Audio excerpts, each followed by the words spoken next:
Senator De Lima, ilang araw na rin pong nakalipas mula nang maaresto si dating Pangulong Duterte at ngayon nga po ay naroon na para iharap sa kanyang pre-trial. Ano po ang inyong naging reaksyon nung malaman niyo po itong balitang ito?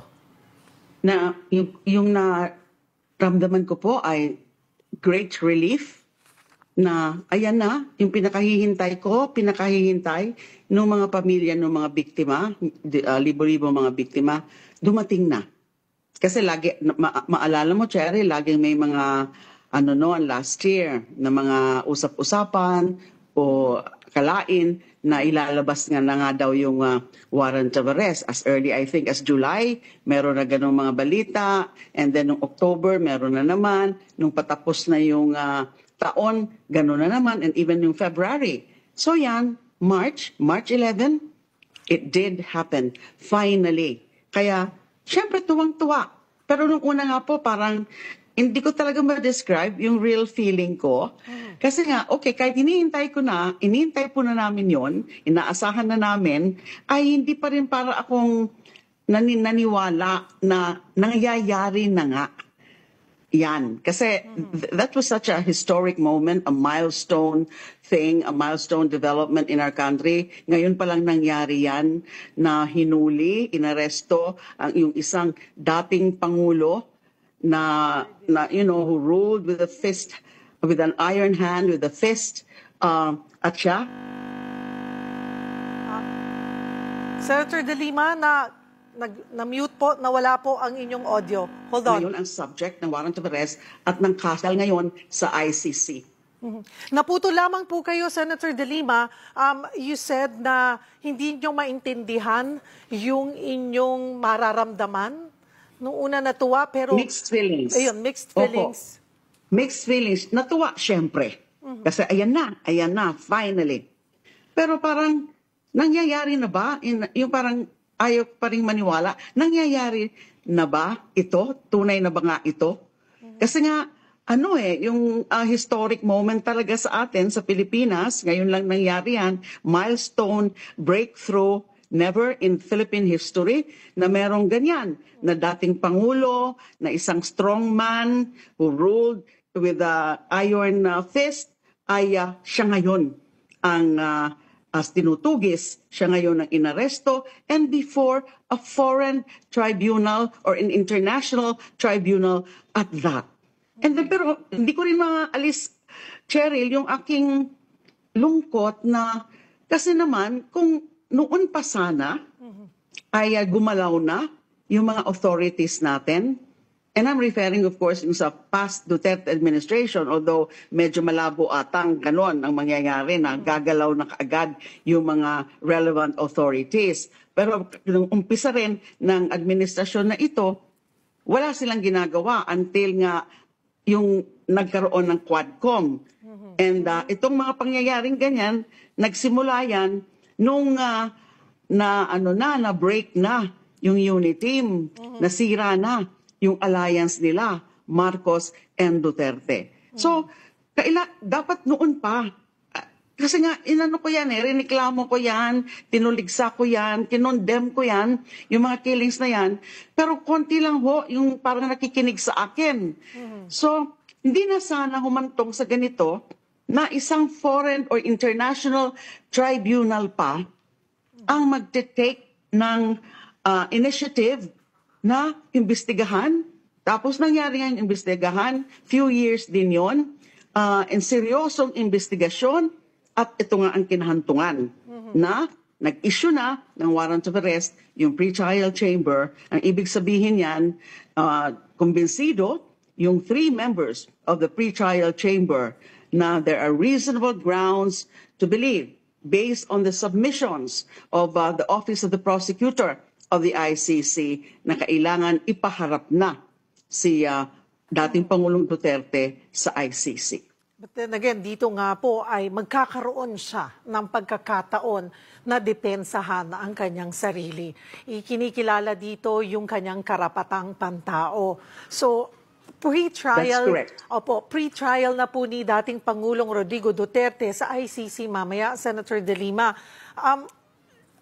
Sa mga Let me clarify. Opo. Okay. In Paano nga po general, ba? that is part of the pre-trial. Meaning, before yung actual trial, Opo. na ang mag-handle ay isang trial chamber.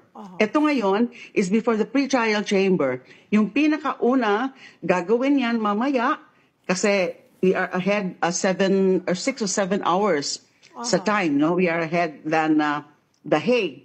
So, ang mangyayari niyan is that first, sisiguraduhin ng chamber na yung suspect o yung respondent o yung humaharap sa kanila is the very same person that was the subject of the warrant of arrest. So yun po ang una-una nilang tatanungin at i-determine. Tapos, hindi ako masyadong sigurado kung didiretso na sila doon sa tinatawag na confirmation of charges. Meron din kasing ganyang stage. So pinaharap lang muna niya para sabihin sa kanya kung ma-determine na nila that he is the very same person subject of the warrant of arrest, ay i-inform na siya, ipapaliwanag na sa kanya kung ano yung mga charges against him. And then pwede na siyang mag-raise ng kung anong issues or questions about those charges. In other words, Cheryl, he is or he will be given a due process. He will be accorded due process. Nagsisimulaan na nga yung proseso na yon. Pagkatapos na inaresto siya at dinala siya sa The Hague at sinurrender siya doon sa The Hague, yan na. Kasama yan sa due process. May mga stages or steps na susundin ng ICC para masiguro na merong patas na treatment sa kanya bilang isang suspect. Kasi ngayon, strictly speaking, Cheryl, hindi pa siya considered accused. He is considered a suspect, he is considered a respondent. Kapag i-confirm na ng pre-trial chamber na tama yung charges, then dun na yung magiging trial stage at dun na yung ituturing si Mr. Duterte bilang akusado. Si dating Pangulong Duterte pa lamang po ang naaaresto o nahahainan ng warrant of arrest. Senator De Lima, may mga pangalan pa tayong hinihintay. Nandyan po yung sinasabing susunod na raw si Senator Bato de la Rosa, dating PNP Chief Albayalde. And may nabanggit din po kayo, sinabi nyo na dapat kasama sa ipaaresto ng ICC si Senator Alan Peter Cayetano. Ba't nyo po nasabi yun? Okay, tungkol po dun sa sino yung mga posible na may isyuhan din ng warrant of arrest. Yung mga nabanggit mo, Cheryl, kasi ang alam ko ay sila ay mga sinomon din. Na sila ay parang kinontak din ng prosecutor team, the investigative team, at para pasagutin. As to whether or not sumagot sila, as to whether or not nag-respond o nag-reply sila dun sa summons sa kanila, yan po ang hindi ko alam. Ang nabalita po noon is that ay pinapatawag sila o may nag-issue ng summons sa kanila. So we can expect na ang susunod na warrants of arrest ay posibleng sa kanila. Lalo na si Senator Bato de la Rosa as the former PNP chief. As to sino pa ang pwede at sino pa ang mai-issuehan ng warrants of arrest, hindi ko po 'yan alam. Ang tungkol naman po kay Senator Alan Peter Cayetano, nabanggit ko po 'yun dahil nga po nag-react ako dun sa kanyang I think it was a FB Live na sinasabi nga niya yung parang he's questioning about hindi daw binibigyan ng due process si Mr. Duterte, linalabag daw yung kanyang karapatan. So dapat daw ay hindi ganon. So he was actually defending against Mr. Duterte. So I had to respond and reminded him about his role then when he was still with the Senate. Siguro maalala natin yon. He was really a defender of what was being done by Mr. Duterte. Siya yung nagsabi pa nga noon na dapat daw pasalamatan natin si Mr. Duterte na gano'n ang ginagawa, yung combat sa illegal drive, gano'n ang nangyayari. na meron nga mga pinapatay. And then meron din siya mga sinabi sa akin. Binansagan niya po ako as a drug lord. So I had to respond kasi, okay, noon, anong ginawa mo noon?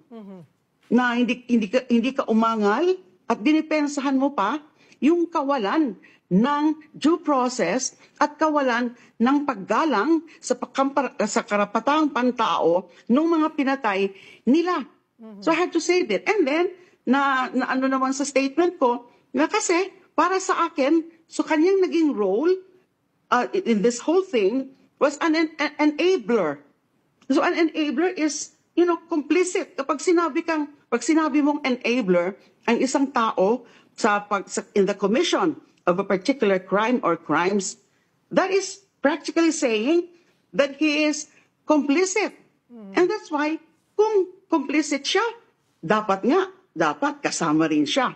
But that I do not know on whether or not in the investigative phase or stage of the ICC ay sinaba na yung si Alan Peter Cayetano and the likes of Alan Peter Cayetano, kasi may ilan-ilan pa dyan. Alam natin yon. May ilan-ilan pa dyan ng mga personalidad na mga naging enablers lang. Kasi imbes na questionin yung yung carnage, yung mass murder na yon happening right before our very eyes, meron silang mga sinabi. Hindi lang tumahimik, yung iba, meron silang mga sinabi. They chimed in doon sa rhetoric ni Mr. Duterte na mga kill at saka yung panggigipit sa mga katulad ko na mga kritiko. That's why I had to say that, na para sa akin ay dapat nga isama siya bilang isang enabler.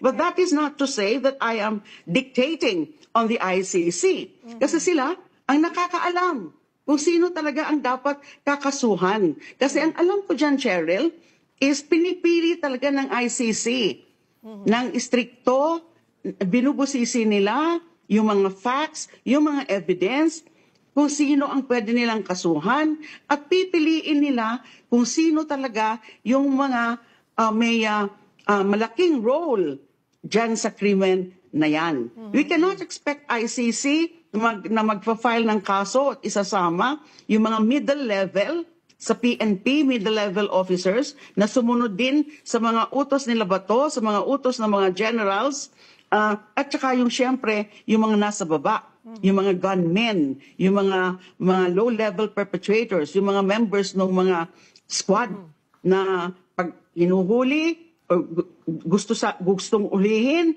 pero it ends up in deaths, in summary executions. So that's the reason why I had to say that, Opo. Yung tungkol kay Alan Peter. Sinagot din po, Senator De Lima, ayon po kay Senator Cayetano, naiintindihan daw niya yung inyong posisyon, pero mukha daw political propaganda lang daw po laban sa kanya ang inyong pahayag. Ano rin po ang inyong sagot dito?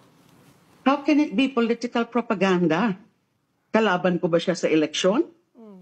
And then, lahat po ng mga ginawa ko, lahat yung mga sinasabi ko, ay consistent dun sa aking paninindigan na yung ginawa nila, yung mga crimes against humanity na yan, yung mga murder, summary killings, summary executions, ay mali, labag sa batas, labag sa domestic laws, labag sa international law. I've been consistent with that. So the fact that I'm again saying those things now, it's not anong political considerations dyan or political agenda. Yes, I am a candidate now for party list, but my statements, my role, my stance, insofar as this issue is concerned, the issue of accountability of Mr. Duterte and other personalities, dun sa mga pagpatay na yon, has nothing to do with my running as a nominee of a party list. Kasi noon ko pa yan ginagawa, noon ko pa itong ginagawa ko ngayon, dati ko nang ginagawa. And that is precisely the reason why they persecuted me.